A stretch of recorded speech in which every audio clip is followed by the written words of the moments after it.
Hello everyone, welcome back to the channel Science with the Anvesha. So last class we have studied about the class 9 chapter number 1 biology, the fundamental unit of life, and we have studied about the introduction of the cell and cell theory and cell principle. So in today's class we are going to study the types of cells. So basically we all know that there are two types of cells, prokaryotic and eukaryotic cell. So basically we have to talk about the difference between the major difference between the prokaryotic cell and the eukaryotic cell.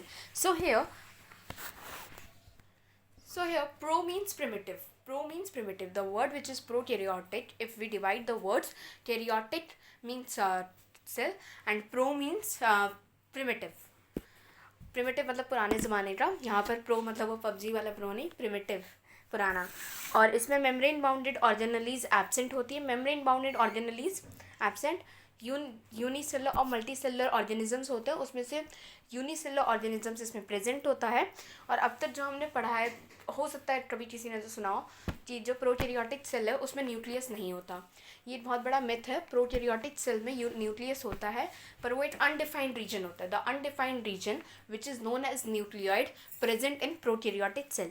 एक undefined region होता है जो nucleus में present होता है, उसको nucleoid कहते हैं. ये आगे हम जब न्यूक्लियस एक ब्रीफ टॉपिक पढ़ेंगे तो उसमें हम पढ़ेंगे न्यूक्लियोइड क्या होता है. और इसमें जो राइबोसोम्स होते हैं ना, 70S राइबोसोम्स प्रेजेंट होते हैं. 70S ribosomes. अब ये S और 70S क्या होता है ये भी हम आगे पढ़ेंगे. Let's talk about eukaryotic. तो यहाँ पर भी हमने यूकैरियोटिक को दो पार्ट्स में डिवाइड किया. यू को भी डिवाइड कर दिया और कैरियोटिक को डिवाइड कर दिया. यहाँ पर यू का मतलब ट्रू है एंड कैरियोटिक मैं आपको पहले बता चुकी हूँ. और यहाँ पर मेम्ब्रेन बाउंडेड ऑर्गेनेलीज जो होती हैं वो प्रेजेंट होती हैं. मेम्ब्रेन बाउंडेड ऑर्गेनेलीज प्रेजेंट होती हैं. और यहाँ पर जो ऑर्गेनिजम्स की बात की जाती है वो यूनिसेलर भी होते हैं और मल्टी सेलुलर भी होते हैं, दोनों प्रेजेंट होते हैं. और यहाँ पर न्यूक्लियस प्रेजेंट होता है. The well defined region present होता है यहाँ पर. The well defined region which is known as nucleus present in the eukaryotic cell. वो बहुत अच्छा और वेल डिफाइंड रीजन है जो हमें साफली दिखता भी है उसमें, तो वो प्रेजेंट होता है. और यहाँ पर 80S राइबोसोम्स प्रेजेंट होते हैं. ये देख सकते हो आप डिफरेंस. अब हम आते हैं plasma membrane of the cell. और प्लाज्मा मेम्ब्रेन को हम सेल मेम्ब्रेन भी कहते हैं. अब प्लाज्मा मेम्ब्रेन बेसिकली होता क्या है? एक ऐसा थिन और आउटर मोस्ट लेयर जो सेल के कंटेंट्स को सेपरेट करता है उसके एक्सटर्नल एनवायरनमेंट से. उसके एक्सटर्नल एनवायरनमेंट से एक ऐसा थिन लेयर जो प्रेजेंट होता है सेल के अंदर, वो उसके कंटेंट्स को सेपरेट करता है from the external environment. External environment मतलब बाहर का एनवायरनमेंट, उसे प्लाज्मा मेम्ब्रेन कहते हैं. सॉरी. प्लाज्मा मेम्ब्रेन जो होता है वो एक ऑर्गेनिक मॉलिक्यूल से बने होते हैं. कुछ मॉलिक्यूल्स होते हैं ऑर्गेनिक मॉलिक्यूल्स, जैसे कि प्रोटीन और लिपिड्स. जैसे कि प्रोटीन और लिपिड से ही बना रहता है. The organic molecules which is made up of a protein and lipids is called plasma membrane. और ये फ्लेक्सिबिलिटी, किसी भी चीज़ को फ्लेक्सिबिलिटी प्रोवाइड करते हैं ना, ये फ्लेक्सिबिलिटी भी प्रोवाइड करते हैं लिपिड्स और प्रोटीन्स प्लाज्मा मेम्ब्रेन को. अब बात करते हैं हम इनके फंक्शंस की कि फंक्शंस क्या होते हैं प्लाज्मा मेम्ब्रेन के. जैसे कोई भी क्लास है जो उसमें 40 बच्चे हैं, तो उस क्लास में वो 40 बच्चे ही बाहर जाएंगे, 40 बच्चे ही उसी क्लास में बैठेंगे अंदर आकर. तो ऐसे ही हम यहाँ बात करते हैं. ये एंट्री और एग्जिट सिर्फ और सिर्फ सिलेक्टिवली मटेरियल्स को देता है अपने सेल के अंदर, और इसको सिलेक्टिवली परमिएबल मेम्ब्रेन भी कहते हैं. ये it allows the entry and exit of selectively material in and out of the cell and it act likes as an selectively permeable membrane. कोई भी इधर उधर के मटेरियल को ये एग्जिट और एंट्री नहीं देता, सिर्फ सिलेक्टिवली मटेरियल को एग्जिट और एंट्री देता है. और उन सिलेक्टिवली एग्जिट मटेरियल को जो ये एंट्री और एग्जिट देता है उसी को ही सिलेक्टिवली परमिएबल मेम्ब्रेन यहाँ पर कहा गया है. और ये एक किसी भी चीज़ को शेप देना, उसकी शेप को मेंटेन करना, ये भी उसके फंक्शन में आता है. ये सेल की शेप को बहुत अच्छे से मेंटेन रखता है. और किसी भी चीज़ का ऐसे बैरियर, मतलब जैसे घर में हमारे दरवाजे होते हैं वो प्रोटेक्शन के लिए होते हैं, कोई घुस ना जाए, तो ये बैरियर की तरह भी काम करता है. It act as an mechanical barrier and protects the internal contents of the cell.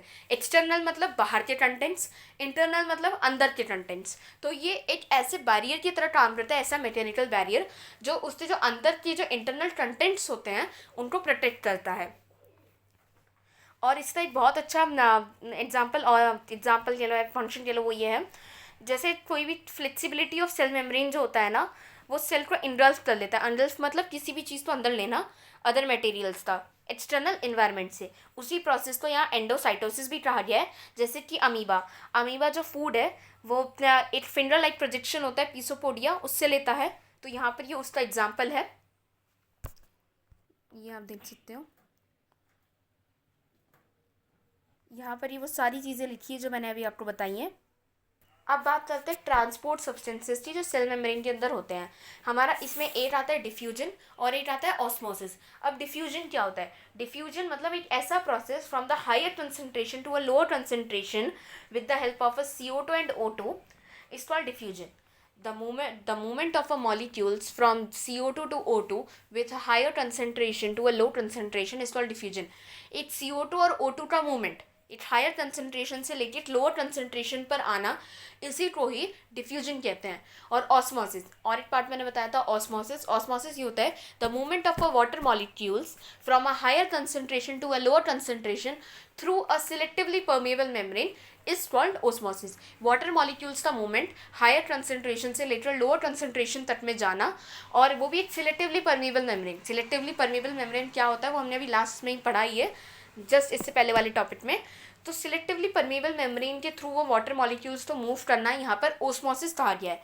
और ओस्मोसिस में भी ना 3 तरीके के सोल्यूशन होते हैं, हाइपोटोनिक सोल्यूशन, आइसोटोनिक सोल्यूशन और हाइपरटोनिक सोल्यूशन। ये तीनों सोल्यूशंस भी अभी हम पढ़ेंगे। ये रहा हमारा डिफ्यूजन, ये रहा हमारा ओस्मोसिस। तो चलो अब बात करते हैं टाइप्स ऑफ सोल्यूशन। जो हाइपोटोनिक सोल्यूशन होता है ना, वो एक ऐसा सोल्यूशन है जो वाटर गेन करते हैं ना उसको स्वेल कर देता है। तो हम पढ़ते हैं the medium of solution surrounding the cell has higher concentration as compare to the inside the cell, so the cell will swell up. जैसे आपको ये भी एक किशमिश को रखो, आप उसको रात भर भिगोते हो तो फिर वो सुबह आप देखते हो फूल जाती है थोड़ी सी। वो क्यों फूलती है? इसी सोल्यूशन के कारण। जो वाटर का जो सराउंडिंग है ना वो मीडियम है, पर उसका कंसंट्रेशन बहुत हाई है कंपेयर टू द जो चीज़ आपने अंदर रखी है। तो इसीलिए वो जो सेल है ना उसने सारा जितना भी वाटर है वो गेन कर लिया उस सेल के अंदर, और वो सेल स्वेल हो गया। तो किशमिश जो रात भर आप भिगोते हैं उसने अपना सारा वाटर गेन कर लेती है वो, और फिर वो स्वेल हो जाती है। तो उसी को हम हाइपोटोनिक सोल्यूशन यहाँ पर कहते हैं। ये रहा हाइपोटोनिक सोल्यूशन, इसको एंडोस्मोसिस भी कहते हैं। Let's talk about isotonic solution. The medium of solution surrounding as exactly the same concentration and the water will neither shrink or nor swell.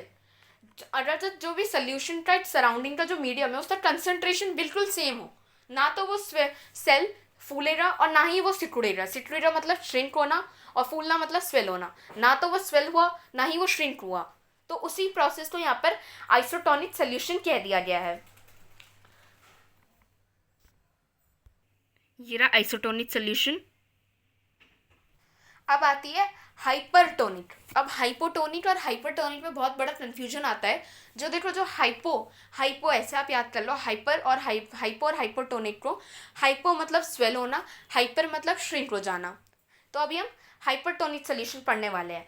तो एक ऐसा सोल्यूशन जिसका सराउंडिंग बहुत और उसका कंसंट्रेशन बहुत लो है, तो वो सेल क्या हो जाता है? श्रिंक हो जाता है। और इसी प्रोसेस को हम एक्सोसोमिस भी कहते हैं, एक्सोसोमिस। तो अब हम इसे इंग्लिश में ट्रांसलेट करते हैं।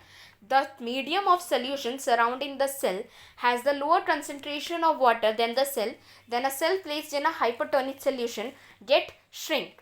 जो भी सेल अंदर होगा उसका सोल्यूशन और उसका सोल्यूशन जो है उसका सराउंडिंग बहुत ज़्यादा लोअर कंसंट्रेशन में है, तो वो सेल श्रिंक हो जाएगा। ना ही वो स्वेल होगा ना ही वो श्रिंक हो जाएगा वो सेल। तो हमें हाइपर से याद रखना है कि सेल श्रिंक हो जाता है। इसी प्रोसेस को एक्सोस्मोसिस भी यहाँ कहा गया है। ये रहा हाइपोटोनिक सोल्यूशन। सो आज की क्लास में हमने जो टॉपिक्स पढ़े वो ये हैं प्रोकैरियोटिक और यूकैरियोटिक के बीच का मेजर डिफरेंस, और प्लाज्मा मेम्ब्रेन जिसको सेल मेम्ब्रेन भी कहते हैं उसके अंदर भी उसके फंक्शंस और प्लाज्मा मेम्ब्रेन का डिटेल नोट। एक डिफ्यूजन और ऑस्मोसिस भी हमने पढ़ा, और ऑस्मोसिस के भी तीनों सोल्यूशंस तो बहुत डिटेल में भी हमने पढ़ा है आज की क्लास में। तो इससे कुछ क्वेश्चंस भी आपको मैं कम्युनिटी पोस्ट में दे दूंगी, और ये जो भी नोट्स वोट्स हैं वो भी आपको वहीं मिल जाएंगे। सो ये हमारा लेक्चर नंबर 2 था। लेक्चर नंबर 3 कल अपलोड हो जाएगा। लेक्चर नंबर 3 में हम सेल वॉल के बारे में पढ़ने वाले हैं।